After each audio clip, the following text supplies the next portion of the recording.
Хочешь начать крафтить, но не знаешь, где взять краски? Я начинал и сейчас пользуюсь акриловыми красками из магазина Какаду. Очень приятные ребятки, очень приятные цены, а их металлики и перламутры просто превосходные. На действия вторых в этом видео вы посмотрите. Обращайтесь, покупайте, пользуйтесь на здоровье.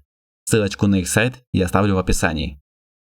Всем привет! Меня зовут Всеволод, и сегодня своими руками мы в 2 счета сделаем легендарного монстра, который нашел отражение во многих фэнтезийных мирах.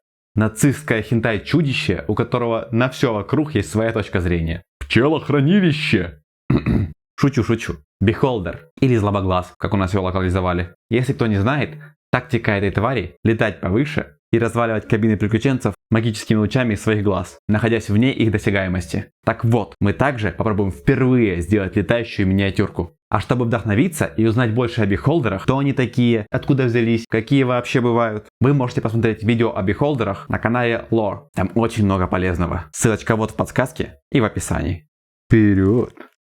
Когда я решил сделать злобоглаза, я очень боялся, что у меня не получится. К тому же, не знал, что выйдет с реализацией полетов. Поэтому, сперва, за кадром, я сделал другого бихолдера. Того, что вы видите на обложке. На мой взгляд, это более классический вид, всем привычный. Но бихолдеры, считай, не бывают одинаковыми. Это аберрации, и они все очень могут быть разными. И поэтому, это очень классная миниатюрка для крафта, потому что вы всегда можете привнести в нее что-то свое, особенное.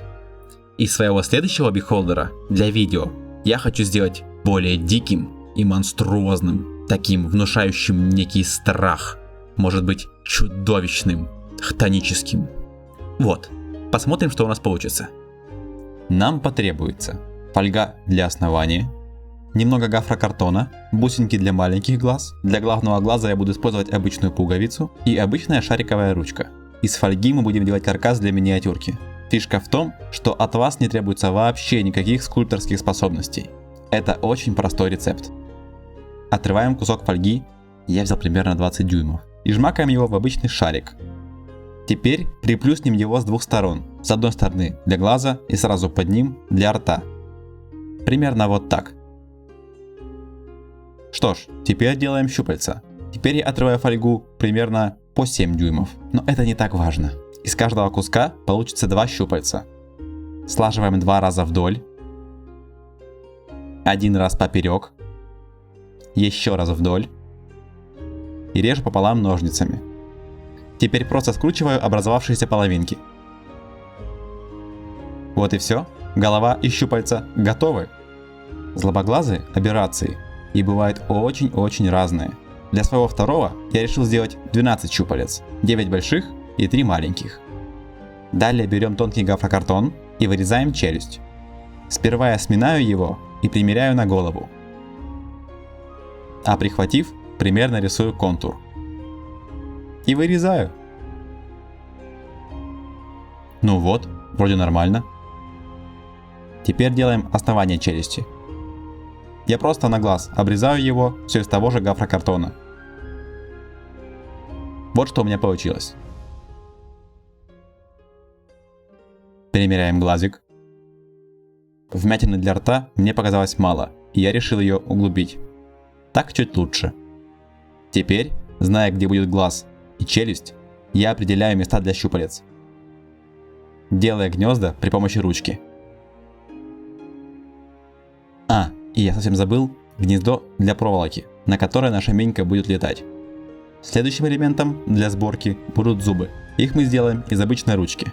Просто ломаем ее и дробим на удобные куски кусачками или пассатижами. У первого злобоглаза зубы я сделал из тонкого картона, но после мне захотелось что-то куда более интересное. Тонкий картон и зубочистки смотрятся, на мой взгляд, слишком неестественно, как зубы. Они все одинаковые и четко прослеживаются. А вот эта вещь, по-моему, то, что нужно для когтей и зубов монстра.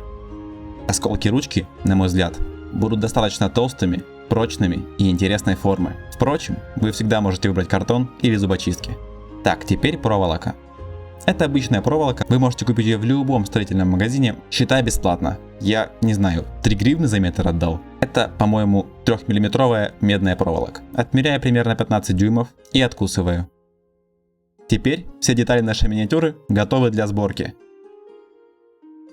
Первым делом, при помощи горячего клея, я фиксирую именно проволоку. Так как проволока будет подвижной, вам нужно озаботиться о том, чтобы она сидела очень прочно. Следующим за проволокой я клею челюсть, а также понемногу все укрепляю.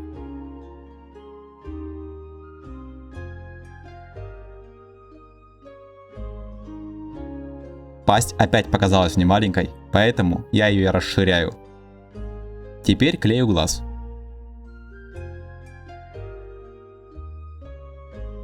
После глаза, также на термоклей, я клею щупальца. Просто заполняю гнездо термоклеем, а после вставляю туда щупальца.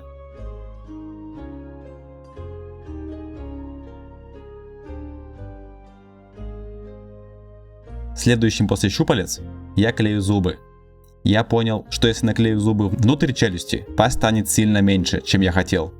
Поэтому я решил наклеить их на внешнюю сторону пасти. Немного порвал пасть, когда расширял рот. Но ничего страшного, как видите, все можно исправить. Зато какая грозная рожа вырисовывается. Следующим шагом мы сгибаем щупальца в такую позу, какую вам интересно. У первого бихолдера глаза смотрели во все стороны, у этого я хочу более кучную формацию. Вот что мы имеем на этот момент. Также я прикинул язык из тонкого картона, но пока не буду клеить. Мне нравятся 4 зрачка, образованные от пуговицы. Я на это и рассчитывал. Но если вам не нравится, вы можете заклеить их тонким картоном или пайеткой, как я сделал на первом злобоглазе. Длинные щупальца можно подрезать. Также я решил сделать шип на каждом глазу, поэтому настрогал еще шипов из ручки для каждого глаза. Следующим шагом, горячим клеем, я прохожусь 1-2 полосами по каждому щупальцу, чтобы просто зафиксировать их положение. Я стараюсь придерживаться направления от глаза к щупальцам. Закрываем подбородочек и организовываем полость рта. Вот этим точно стоило заняться до того, как я сделал зубы. Вам рекомендую. Далее очень важная часть – веки. На них не было трепетно не запороть. Ну и дальше по полоске на каждую щупальцу. Пока вы нанесли по 1-2 полоски горячего клея на все щупальца, первые уже высохли и можно работать дальше. До того, как вы полностью обработаете щупальца горячим клеем, рекомендую заполнить им участки головы между щупальцами. Потому что потом, когда щупальца станут толстыми, это может быть не так удобно делать. Если вы где-то пропустили кусок фольги, не волнуйтесь. Практика первой миниатюрки показала мне, что в этом нет ничего страшного. Оно также нормально покрасится, как и горячий клей. После того, как вы закончили щупальцами, можно клеить на них глаза. Просто капля горячего клея и бусина. Можете использовать разный размер, можете одинаковый. Я делал так, чтобы дырки от бусин были незаметны, но так вы можете интересно обыграть зрачок. Я вдохновился и решил приделать еще несколько маленьких глаз вокруг основного. Капелька горячего клея и маленькая бисеринка, как раз вот тут дыркой кверху. Как видите, я немного промазал с симметричностью. Ну, отковыряли, подплавили, переклеили. Далее я укрепляю наши глаза. Здесь примерно как с веком. Одну полоску горячего клея с одной стороны, одну с другой. Когда я укреплял глаза сверху, я также приклеивал туда шипы, заготовленные из ручки. Также, укрепляя так глаза, я закрывал дырки в бусины, которые были видны по бокам.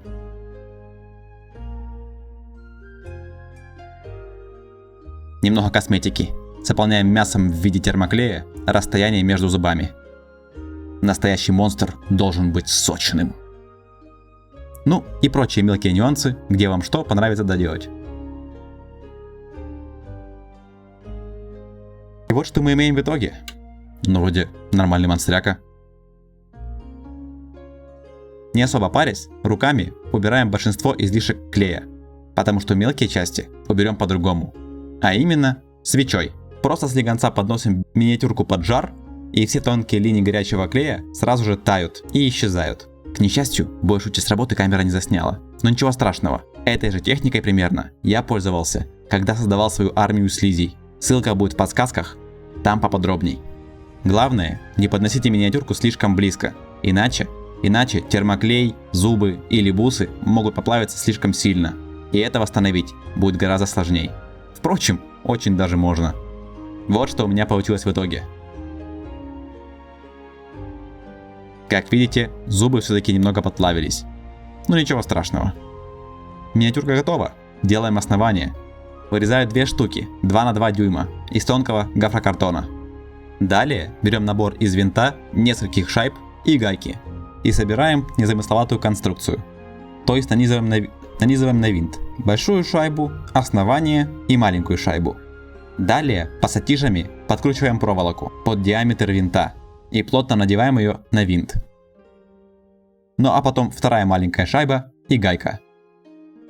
И плотненько закручиваем. Примерно вот так это выглядит.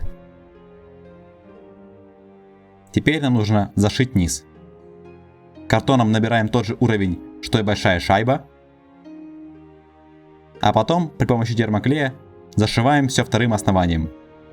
Далее укрепляем стороны основания. Я буду использовать деревянные шпательки. Я делал то же самое в своем первом видео, когда делал универсальные тайлы подземелья. Просто проходимся горячим клеем и прижимаем деревянный шпателек. Пока стороны сохнут, при помощи горячего клея скрываем железяки. Откусываем лишние деревяшки. И вуаля! Считай, готово. Осталось только нанести на основание текстуру земли. Мазюкаем клеем ПВА и посыпаем земелькой. Когда высохло, можно грунтовать.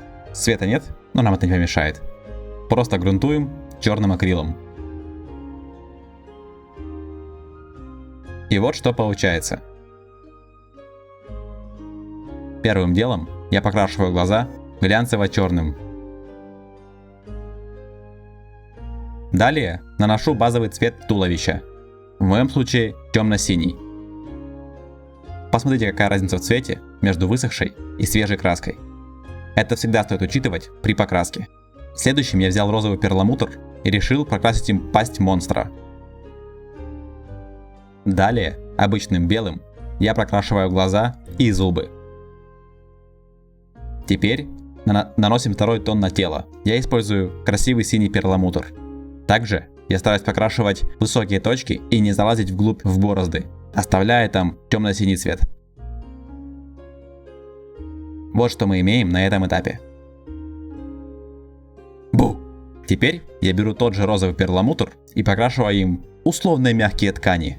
Таким образом, обозначая, например, десна монстра, а также веки. И на маленьких глазках тоже.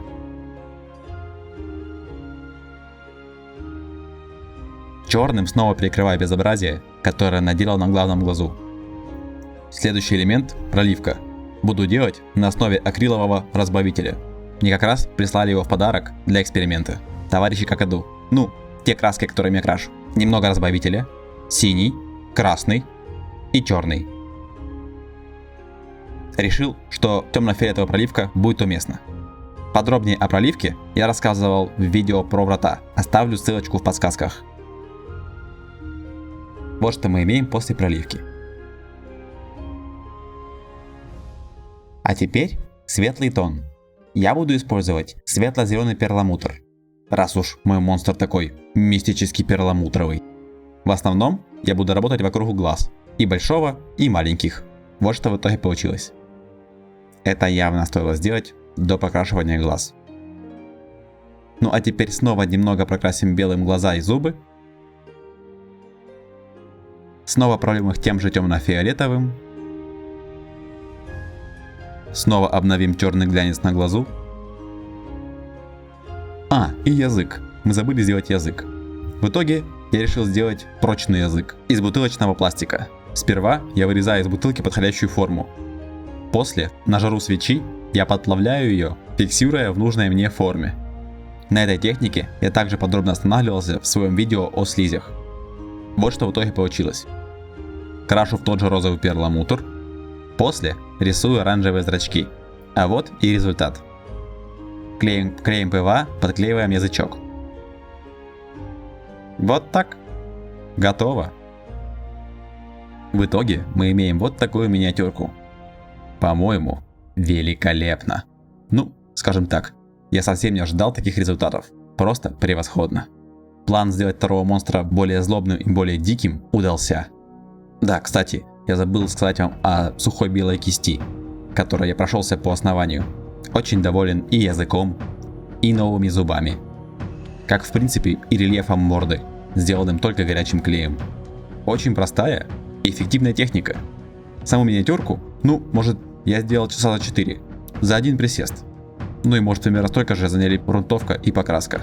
Что касается возможности летать, я полностью доволен результатом. Ну, в том смысле, получилось то, что я задумывал.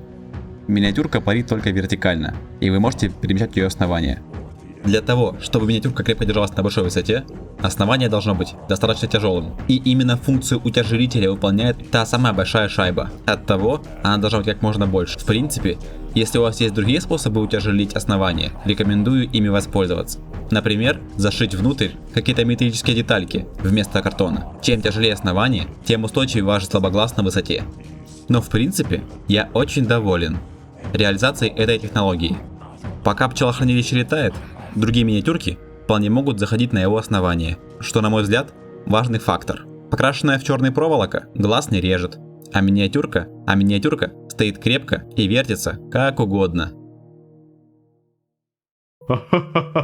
Очередной харизматичный злодей для вашей компании готов. Расскажи, как тебе этот рецепт? Больше ли он тебе нравится, чем привычный бихолдер из теннисного мячика? Вайлок сделал, если вы не знаете. Вот. Отпишись в комментариях, мне очень интересно знать. Обязательно отзовись о возможности миниатюрки летать. Я же не зря ломал голову над этим решением. Может, у вас есть предложение по улучшению?